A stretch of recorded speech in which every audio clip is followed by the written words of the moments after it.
Welcome to the video on inventory measures in the series Inventory Management. As we know, holding inventory has its own valid reasons like prevention of stockouts, gaining economies of scale, etc. However, there is a huge cost associated with keeping the inventory.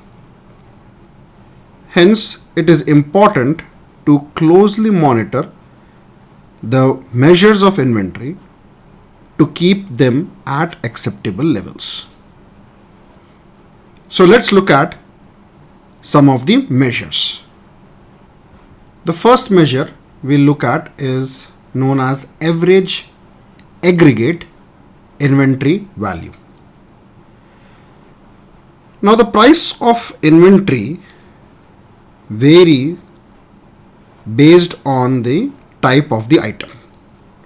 So item A may be very expensive while item B may not be expensive at all. The average aggregate inventory value is the total value of all items held in the inventory. Now, why is this known as average? So it is an average because it usually represents the inventory investment over a period of time. So now let us look at the formula to find out average aggregate inventory value.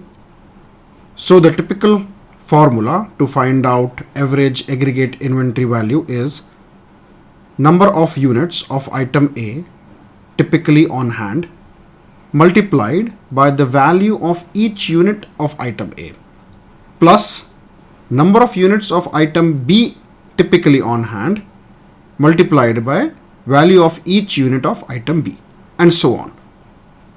So when you add up all the items in the inventory, this total tells managers how much of a firm's assets are tied up in the inventory.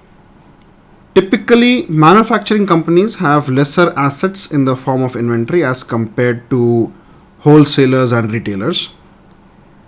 Now, you need to always check whether this value that your organization is carrying, is it the right value or not.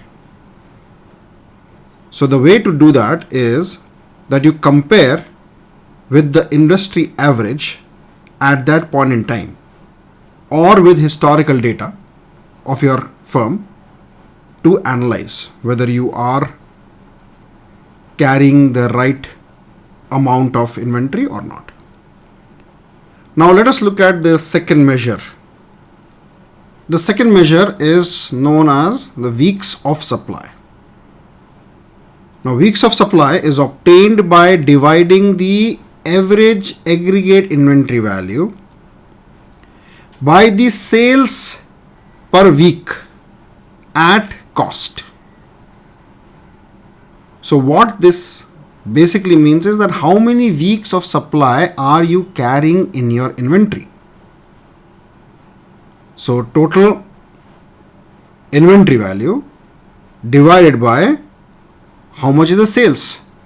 So if you continue that sales, how many weeks will that supply end for you? For example, the automobile industry carries about 2 months supply of finished good. So that's an example of how you say weeks of supply for your company. Now let's look at the formula. So this is the formula as we discussed earlier, average aggregate inventory value divided by weekly sales at cost.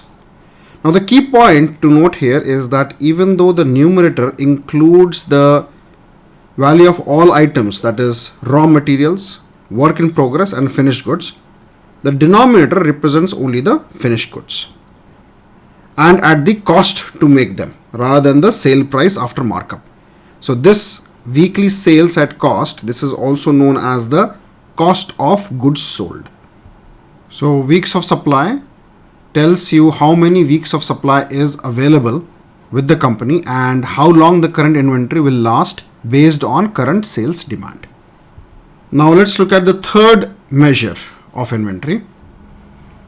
So inventory turns or turnover is the third measure. Now this is obtained by dividing annual sales at cost by the average aggregate inventory value maintained during the year. The higher the turns, the better you are managing the inventory. Now, by the way, this average sales at cost, this is also known as cost of goods sold.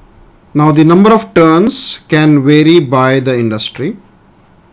It can range from 6 to 7 times to 40 times a year.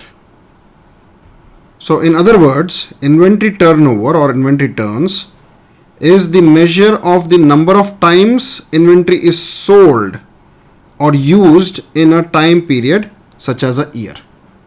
So this is a measure of the number of times inventory is sold or used in a time period such as a year.